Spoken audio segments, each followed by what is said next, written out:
ICF competitions here in the country and abroad, and is a computing engineer senior at the American University Sharjah, and he's been giving his security-related talks for about 4 years now.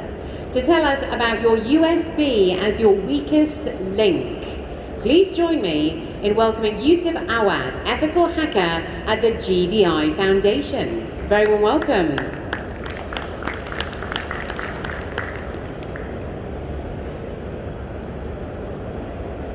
Right, so good evening everyone.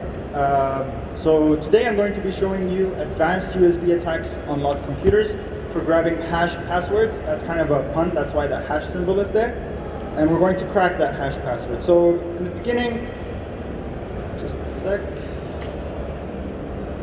Right, so here's a little bit about me, even though you did such a great introduction. My name is Yusuf Awad.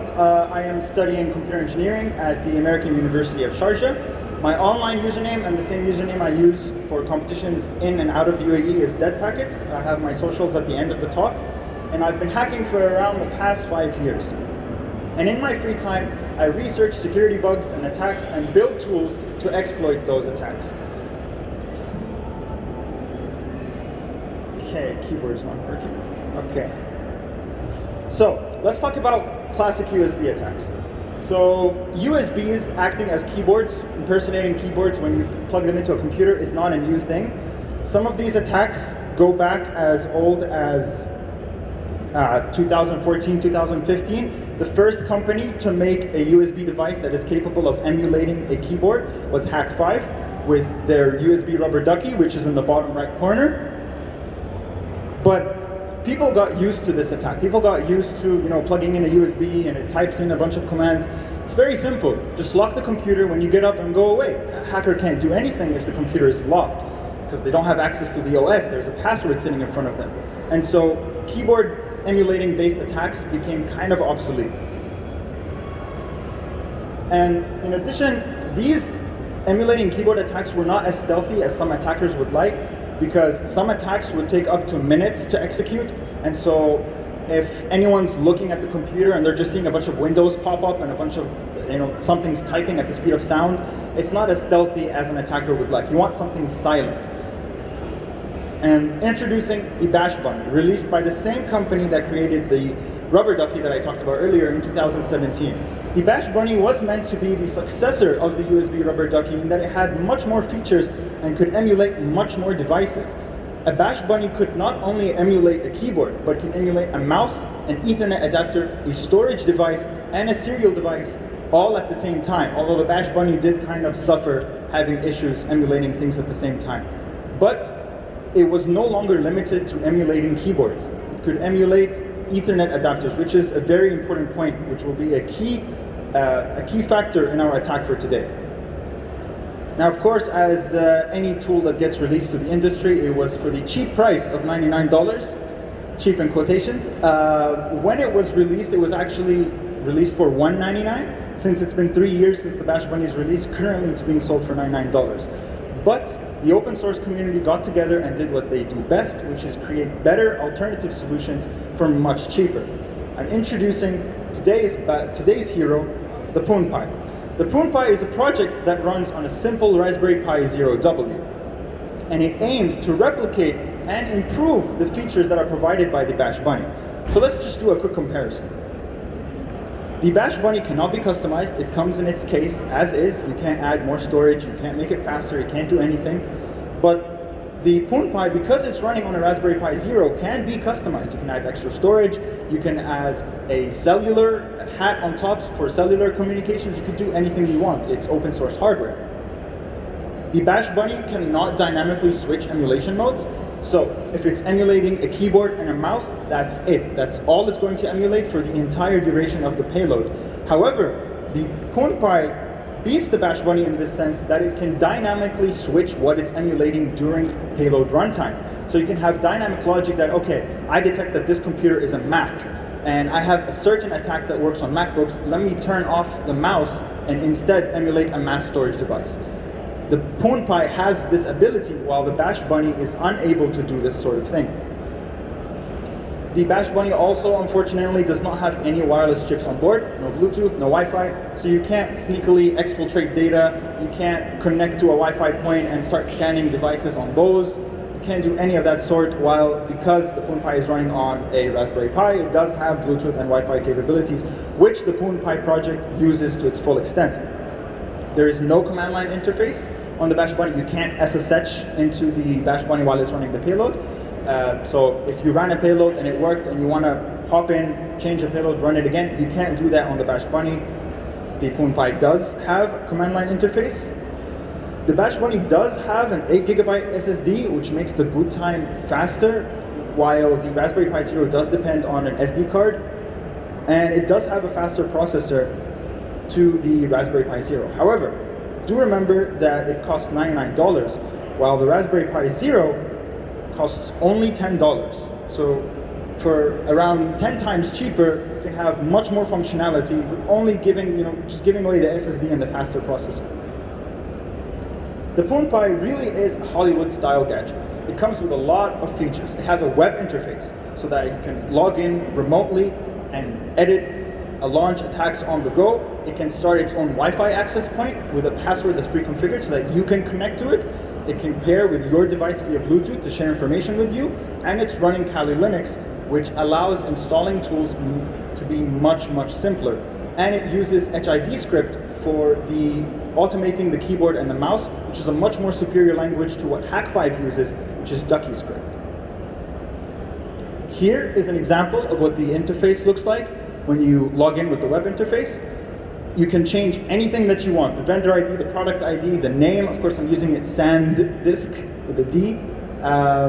You can choose what you want to emulate in the right, so you can emulate different Ethernet adapters, keyboards, mice, HID devices, serial interfaces, and mass storage. And you can change these on the go. You can change any of these settings.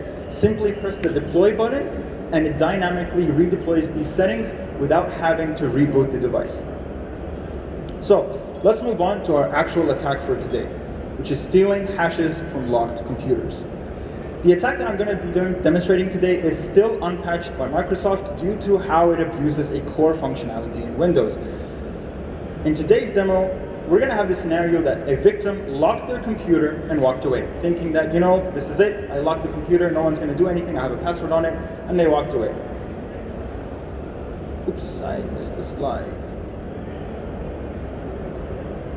So upon connecting to the victim PC, PhonePi will run the network attack to obtain the hash password, crack the hash password using a word list of the top 1 million most common passwords, and then enter the password and log us into the system. So let's just talk about, this is going to be a little bit technical, but let's talk about the details of this attack. So one thing that this attack abuses is Windows prefers IPv6 over IPv4. If there are two connections, one IPv6 and one IPv4, Windows will prefer the IPv6 connection and send data over that connection instead. So let's say you have an IPv4 Ethernet cable, you plug in an IPv6 Ethernet cable, that becomes the new default. And that is also a key thing that we're going to abuse in today's attack. Windows will automatically join any broadcasted IPv6 network. It sees an IPv6 network, hello, join, what are your network configuration settings, and applies the complete default behavior. And upon joining a new network, a part of Windows' functionality is that it's going to check if there is a proxy on this new network. It's going to broadcast and say, hello, is there a proxy on this network that I have to use?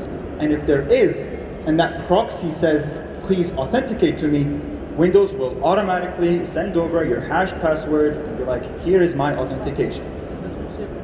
So let's go over the attack. So this little guy gets plugged into the computer. What happens? So the first thing the PhonePi does is that it advertises an IPv6 network. It says, hello, there's an IPv6 network here, please join. The Windows computer sees this, joins, and sets it as a priority on top of the already existing connection. It sends a DNS request, which I talked about, saying, hello, is there a proxy on this network? And since we are the DNS server, we answer this request saying, yes, there is a proxy, please authenticate and send over your hash password. Windows says, sure, no problem, sends over the NTLM v2 hash, we obtain it, we crack it, and we can access the computer.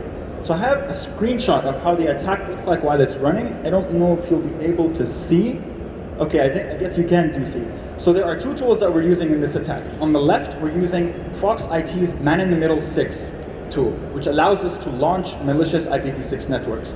The tool on the right is our very famous Responder tool, which allows us to spoof proxies and request authentication. So you can see on the left, in the red box, the Windows computer joined the IPv6 network. It gave it an IP address. And the very first DNS request that this computer made was proxy serve. It's looking for a proxy server. Responder on the right immediately captured this request and was like, yeah, definitely, there's a proxy on this network. Please send over your credentials. And we got the hash password. And so that is what's going to happen behind the scenes, all on this small thing. Once we get the hash, at the bottom is a small little command that cracks the password. Okay, this is actually pulled from the script that's running on this. So now is the time for, finally, the demo. So if everything works well, if I can escape this. So I have in my hand the Raspberry Pi. Okay, I'm going to lock the computer. I can. Okay, it looks like the keyboard is not recognized, which is what's giving me a hassle. Okay, there we go. It's locked. Okay? All I'm going to do is that, just make sure that this is plugged in properly so that it works. All I'm going to do is I'm going to plug in the Raspberry Pi. There we go. And I'm going to step back. Now what I can see is LED feedback from the Raspberry Pi telling me what stage the attack is in. When it turns solid, that means the PhonePi has successfully booted up. And so I'm waiting for that solid signal. And then it's going to start blinking slowly, indicating that it's waiting for a hash to come in. So right now it's solid. Any second now it should start blinking slowly. All right, now it's blinking slowly. And it's waiting for any request to happen, anything whatsoever, so that it can capture that hash. Let's see. Fingers crossed. It's fine, this is fine. I actually wrote some logic where it will wake up the computer, it will wiggle the mouse. So right now it's blinking fast, it got the hash, thank God, and it's going to wiggle the mouse once it's done cracking. It's cracking it right now, it's going through that word list. It's going to wiggle the mouse, type in the password, log us in, open Notepad, and tell me what the password was. And that's it. There was absolutely no interaction between me and the computer. The Raspberry Pi Zero is capable of cracking up to 50,000 attempts per second, which is not great. However, and also when you look at this password, it really is not a really simple password, but this was on the word list of top 1 million most probable passwords. But there was no vulnerable software on the computer. There was absolutely nothing. This is all core Windows functionality. And within a matter of seconds, 30 seconds, crack the password and log me in, and I can do much worse than just display what the password is. Now that I'm logged in, I can do all the normal traditional attacks that an attacker would want to do. Open up CMD, download whatever. It's up to me. Now, one important point that I want to make about passwords is that some people will look at this and be like, okay, so it managed to get the password. It only got it because it cracked the password. So I have a 35 character password, no one's going to guess it. But the point about password security is, thanks to the cloud, for a couple of dollars, I can rent up to 32 GPUs. I was actually looking yesterday, I can rent up to 32 2080 Ti's for around $15 an hour, and that's, I think when I did the math, that was around 1 trillion guesses per second on the NTLM v2 algorithm. So thanks to the cloud, I could just, especially with the PhonePi, it has Wi-Fi functionality. It can phone back home. There could be a server somewhere. It relays those credentials to that server, runs those GPUs, dynamically allocates those GPUs from the cloud, and cracks them. So don't just think that it's a matter of, okay, my password is going to be at something that's a bit stronger than what a Raspberry Pi Zero can crack. No, think about length, not complexity. Password security comes from length. Every character that you add might add years of cracking time to your password. And that's pretty much all I have for the talk. I guess if you guys want, I could swap the password out in front of you and run the attack again so that I can show you that it's not hard-coded in this thing. Let me see if I can do that for a sec. This is going to be a bit tricky with the setup.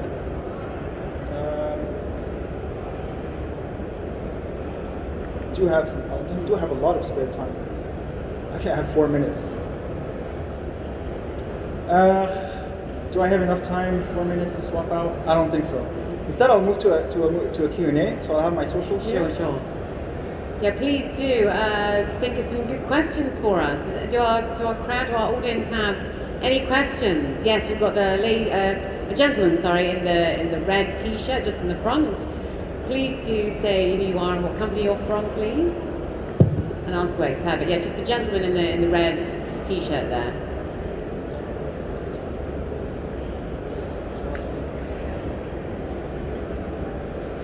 Thank you, Yusuf, for our detailed session. I am from PwC, Pakistan. What are the preventive control you are suggesting to get rid from this attack? One, and Raspberry PhonePi is readily available or something else is required? 2 questions. Right, thank you. So first question is, what can you do to prevent this kind of attack? Very simply, if you have a Windows laptop, just disable IPv6. You don't need it, nobody uses it, you're not going to use it at home. You're definitely not going to use it you're not going to bring your home laptop to work. If you're a network engineer and you don't use IPv6, disable IPv6 on all the computers. That stops this attack dead in its tracks. It will not pass the first phase, which is starting up an IPv6 network. So disable IPv6, you can Google how to do it on Windows. As for the second question, PhonePi is a project on GitHub. Literally just go on GitHub and search PhonePi, you'll get the image, flash it on. My GitHub is on here, where I'm going to upload the attack script from today as well. It's not up yet, but I promise I'll put it as soon as I can. And we'll get to your question in a sec. Another thing you could do to protect is simply just have a stronger password, which I talked about, but length. But disabling IPv6, you should disable IPv6 anyway. It's a horrible thing. Yes, there's a question over there. My question is, my company is Chiku from Muscat, Oman, and the question is, companies are deploying network access control or manage engine for password management and things. So will it still be effective with PhonePi cracking the things out? Deploying password, it all depends on the strength of those passwords that are being deployed, because this works even if this laptop is connected to an Active Directory. So right now this worked off of, there's no Active Directory involved here, right? But it will capture the NTLM hash of whoever's logged in, regardless. The attack will work. Capturing the hash is guaranteed if IPv6 is enabled. Cracking the hash is what you have to worry about, because it's NTLM v2, so you can't do attacks like pass the hash and stuff like that. So cracking is what you have to worry about. So it all depends on the strength of those passwords. All right. Any other questions? We have time for a couple more questions. Do we have any more questions from our audience? Yes? Hello, my name is Sonish and I am looking at Dubai. My question is, if it is in a domain and also the computer is using a roaming profile, so which user password is going to be getting? The last one who logged in or whoever logged in on the system? The last one who's logged in, because when it's locked, there's a difference between locked and signed out. Locked is the person is still signed into Windows. This won't work if the PC is fresh from boot or it's signed out, because there is no current user logged in. So Windows won't know which user to authenticate as. So it works only when it is locked. Only when it's locked, or if it's unlocked, that's a much worse scenario. But only when it's locked. We've got another gentleman here who would like to ask a question as well. Thank you, Yusuf. Abdul Wasi from Pakistan. We have capability on my phone, Raspberry Pi, to store anything. It is storing. Right now, if I SSH into it, it saves the hash in a text file. Because it creates a scenario, if we didn't get a clear password, we can get a hash in our Pi, and we take it out and use and pass the hash attack. Yeah, exactly. Okay, thank you. Great questions there. We've got time for one more. If there's just one more, a gentleman at the front, just there. Yusuf, this is Koth from Connecting Solutions Dubai. Yeah, the presentation was a little bit interesting for me. I mean, I have not come across hackers community who do such kind of activities. Another way, is it like you are exposing through this hacking, you are exposing the capabilities of incapability in the Windows or Microsoft, or it's a challenge like to give to them to fix this kind of stuff, or those OEMs coming in up to develop such fixes in the future? The thing is, Microsoft, there was a version of this attack that used to work, and Microsoft patched it. The only problem is you can't really patch core functionality. This functionality is needed because some networks do need proxies that the computer has to authenticate to transparently. So we're just abusing that functionality. There really isn't anything that Windows could do. I think as an official response to this sort of attack, they did mention what I said, which is disabling IPv6. Some companies go as far as completely disabling the USB port. No need to plug in any USBs, just leave everything as is. But they can't really fix this sort of thing. I've looked into it. The previous version of this attack used to work on IPv4. They patched that, but this attack does things differently through IPv6, which makes it unpatchable. Okay, thank you. Last final opportunity for questions, just in case there was one more. If not, ladies and gentlemen, please give a round of applause to Yusuf Awad. Thank you so much. Fantastic presentation, everyone. Thank you. Thank you so much. Right, ladies and gentlemen, we've got a 20-minute break. We're going to be back here at 2:20 for threat intel-driven security operations. See you soon.